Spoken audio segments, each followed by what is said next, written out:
সুইজারল্যান্ডে ইরান ও যুক্তরাষ্ট্রের মধ্যে প্রথম দিনের শান্তি আলোচনা শেষ হয়েছে। এতে বেশ কিছু অগ্রগতি হয়েছে বলে নিশ্চিত করেছে উভয় পক্ষ। বৈঠকে হরমুজ প্রণালী, ইরানের জব্দ করা সম্পদ ছাড় দেয়া এবং লেবাননে ইসরায়েলি আগ্রাসন বন্ধের বিষয়গুলো গুরুত্ব পেয়েছে। পুরো সপ্তাহ ধরেই আলোচনা চলবে। যুদ্ধ বন্ধের লক্ষ্যে 17 জুন 14 দফার সমঝোতা স্মারকে সই করেন যুক্তরাষ্ট্রের প্রেসিডেন্ট ডোনাল্ড ট্রাম্প ও ইরানের প্রেসিডেন্ট মাসুদ পেজেশকিয়ান। এরই ধারাবাহিকতায় চূড়ান্ত চুক্তির উদ্দেশ্যে রবিবার সুইজারল্যান্ডের বার্গেনস্টক শহরে আলোচনায় বসে দুই পক্ষ। বৈঠকের আগে ইরানের প্রতিনিধিরা কিছুটা বেঁকে বসেন, কারণ যুক্তরাষ্ট্রের প্রেসিডেন্ট ডোনাল্ড ট্রাম্প সামাজিক যোগাযোগ মাধ্যমে হুমকি দিয়েছেন লেবাননের হিজবুল্লাহকে ঝামেলা সৃষ্টি করা থেকে বিরত না রাখলে ইরানে আবারও হামলা হতে পারে। এছাড়া সমঝোতা না হলে হরমুজ প্রণালী যুক্তরাষ্ট্র দখল করবে।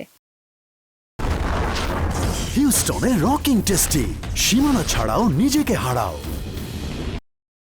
অবশ্য শেষ পর্যন্ত আলোচনায় বসে উভয় পক্ষ।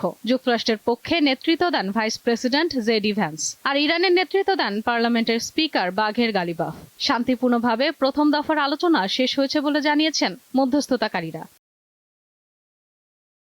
আলোচনায় উল্লেখযোগ্য অগ্রগতি হয়েছে বলে দাবি করেন যুক্তরাষ্ট্রের ভাইস প্রেসিডেন্ট। লেবাননে যুদ্ধবিরতি টিকিয়ে রাখা, আঞ্চলিক স্থিতিশীলতা নিশ্চিত করা এবং দীর্ঘমেয়াদে শান্তি প্রতিষ্ঠার লক্ষ্যে আলোচনা এগিয়ে চলছে বলে জানান তিনি। বৈঠকে অংশ নেয়া ইরানের পররাষ্ট্রমন্ত্রী আব্বাস আরাকচি জানান, শান্তি আলোচনায় হরমুজ প্রণালী, ইরানের জব্দ করা সম্পদ ছাড় দেয়া ও লেবানন যুদ্ধের বিষয়গুলো গুরুত্ব পেয়েছে এবং কিছু অগ্রগতিও হয়েছে। তবে চুক্তির ভবিষ্যৎ নির্ভর করবে লেবানন যুদ্ধ বন্ধের ওপর। ইরানের পক্ষ থেকে সাফ জানানো হয়, পারমাণবিক বিষয়ে কোনো আলোচনা শুরুর আগে বিদেশে আটকে থাকা তাদের অর্থ ফেরত, তেল রপ্তানির ওপর যুক্তরাষ্ট্রের নিষেধাজ্ঞা তুলে নেওয়া সহ সমঝোতার অন্যান্য শর্ত পূরণ করতে হবে। মধ্যস্থতাকারী দেশ পাকিস্তান ও কাতার এক যৌথ বিবৃতিতে জানিয়েছে, যুদ্ধ বন্ধে আগামী 60 দিনের মধ্যে চূড়ান্ত চুক্তিতে পৌঁছানোর জন্য একটি রোড ম্যাপে সম্মত হয়েছে ইরান ও যুক্তরাষ্ট্র।